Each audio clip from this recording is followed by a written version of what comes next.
Assalamualaikum warahmatullahi wabarakatuh. Perkenalkan, nama saya Suci Damayanti dengan NIM 22475043. Di sini saya akan menjelaskan tentang teori behavioristik. Yang pertama itu pengertian teori behavioristik.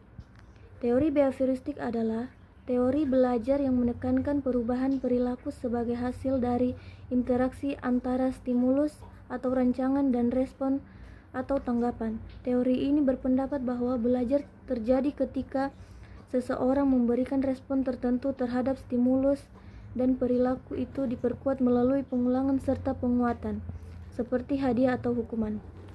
Kemudian ada ciri-ciri teori behavioristik. Yang pertama itu berpusat pada perilaku yang tampak atau observable behavior.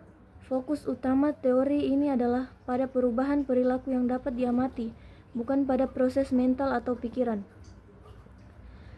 Kedua itu pembelajaran terjadi melalui stimulus dan respon. Seseorang belajar karena adanya rangsangan atau stimulus dari lingkungan yang diikuti dengan respon tertentu. Dan yang ketiga itu penguatan. Penguatan sangat penting, penguatan positif, hadiah atau pujian, atau negatif, hukuman, digunakan untuk memperkuat perilaku yang diinginkan atau mengurangi perilaku yang tidak diinginkan.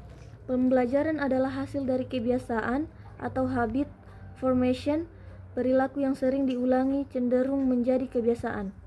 Kemudian itu ada peran guru sebagai pengendalian stimulus dan penggunaan guru berperan mengatur lingkungan belajar, memberikan instruksi dan memberikan penguatan positif, membantu siswa atau individu membiasakan diri dengan perilaku yang baik melalui latihan berulang.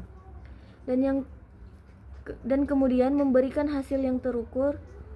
Hasil belajar bisa diamati secara langsung, misalnya dari perubahan perilaku atau kemampuan. Kemudian meningkatkan motivasi melalui penguatan dengan memberikan reward atau penghargaan atas perilaku baik. Motivasi siswa atau peserta pelatihan bisa meningkat. Selanjutnya, memperbaiki perilaku yang salah. Perilaku negatif dapat dikurangi atau dihilangkan dengan hukuman atau koreksi. Cocok untuk pembelajaran dasar, sangat efektif untuk mengajarkan keterampilan dasar seperti membaca, berhitung, atau menulis. Kemudian itu ada prinsip-prinsip utama teori behavioristik. Yang pertama itu stimulus dan respon, atau perilaku muncul sebagai respon terhadap rangsangan atau stimulus tertentu. Yang kedua penguatan. Perilaku yang diberi penguatan cenderung diulang, sedangkan yang tidak diberi atau diberi hukuman akan berkurang. Hukuman digunakan untuk mengurangi atau menghilangkan perilaku yang tidak diinginkan. Latihan dan pengulangan. Pengulangan respon yang benar membuat perilaku menjadi kebiasaan. Kemudian pembiasaan. Melalui latihan berulang dan penguatan, perilaku baru menjadi otomatis. Kemudian ada 3 penjelasan masing-masing perkembangan teori behavioristik. Yang pertama itu kognitif. Perkembangan kognitif teori behavioristik lebih fokus pada perubahan perilaku yang dapat diamati, bukan secara langsung pada proses mental atau pemikiran dalam diri individu. Namun, teori ini tetap berhubungan dengan perkembangan kognitif siswa dalam hal penguatan atau pengulangan tugas yang membentuk keterampilan kognitif mereka. Penguatan positif dapat memotivasi siswa untuk terus berpikir dan berusaha menyelesaikan masalah. Latihan berulang dapat memperkuat ingatan dan kemampuan berpikir logis, misalnya dengan menghafal fakta atau konsep. Contohnya, jika seorang siswa diberi penghargaan setiap kali dapat menyelesaikan soal matematika, mereka akan semakin termotivasi untuk berpikir dan memecahkan masalah dengan benar. Yang kedua itu efektif. Perkembangan afektif. Perkembangan afektif berkaitan dengan emosi, nilai, dan sikap siswa. Teori behavioristik meskipun berfokus pada perilaku yang tampak, dapat memengaruhi aspek afektif siswa melalui penguatan sosial seperti pujian dan reward. Penguatan positif seperti pujian atau hadiah dapat meningkatkan rasa percaya diri dan motivasi siswa.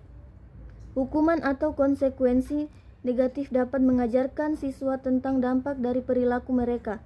yang dapat memengaruhi sikap dan pemahaman mereka terhadap aturan sosial. Contohnya, siswa yang sering mendapat penguatan seperti pujian atau hadiah akan merasa dihargai, meningkatkan harga diri mereka, dan memotivasi mereka untuk menunjukkan perilaku positif. Yang ketiga itu ada perkembangan psikomotor. Perkembangan psikomotor berhubungan dengan keterampilan fisik atau motorik yang melibatkan koordinasi antara otak dan tubuh. Teori behavioristik sangat terkait dengan perkembangan psikomotor karena latihan berulang dan penguatan dapat digunakan untuk mengembangkan keterampilan motorik atau fisik tertentu. Penguatan positif dapat memperkuat keterampilan motorik seperti kemampuan menulis, menggambar, atau olahraga. Pembiasaan berperan penting dalam pembentukan keterampilan motorik, misalnya mengajarkan siswa untuk menulis dengan tangan kanan atau menggambar dengan teknik tertentu. Contohnya, jika seorang siswa diberi reward setiap kali berhasil menulis dengan rapi, mereka akan semakin menguasai keterampilan menulis yang baik. Kemudian aplikasi teori behavioristik dalam pembelajaran. Yang pertama itu pemberian reward atau penghargaan, misalnya memberi bintang, pujian, atau nilai bagus untuk siswa yang menjawab dengan benar. Penggunaan hukuman, contohnya memberikan teguran atau tugas tambahan untuk siswa yang melanggar aturan. Latihan berulang digunakan untuk melatih keterampilan seperti membaca, berhitung, atau menulis supaya menjadi otomatis.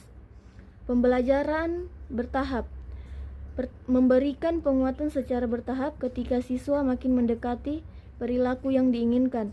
Kemudian itu ada pembiasaan, menciptakan rutinitas, misalnya membiasakan siswa mengerjakan tugas tepat waktu. Kemudian ada memberi poin atau stiker yang bisa ditukar hadiah agar siswa termotivasi berperilaku. Terus ada tokoh utama dalam teori behavioristik. Yang pertama itu John B. Watson, bapak behaviorisme, menekankan bahwa psikologi harus mempelajari perilaku yang bisa diamati, bukan proses mental.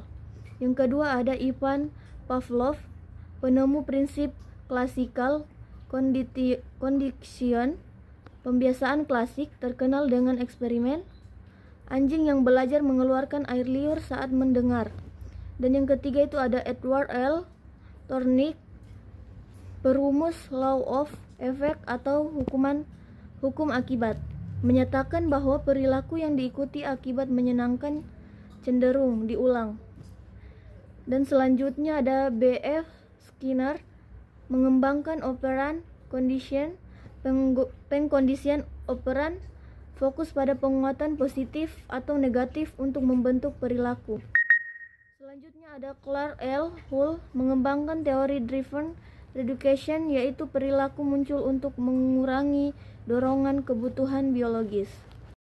Kemudian kesimpulan, teori behavioristik berfokus pada perubahan perilaku yang dapat diamati sebagai hasil dari pembelajaran. Teori ini menekankan bahwa belajar terjadi melalui stimulus dan respon, serta diperkuat dengan hadiah atau reward atau hukuman. Individu dianggap sebagai makhluk pasif yang perilakunya dapat dibentuk melalui pengondisian. Itu saja yang bisa saya jelaskan. Wassalamualaikum warahmatullahi wabarakatuh.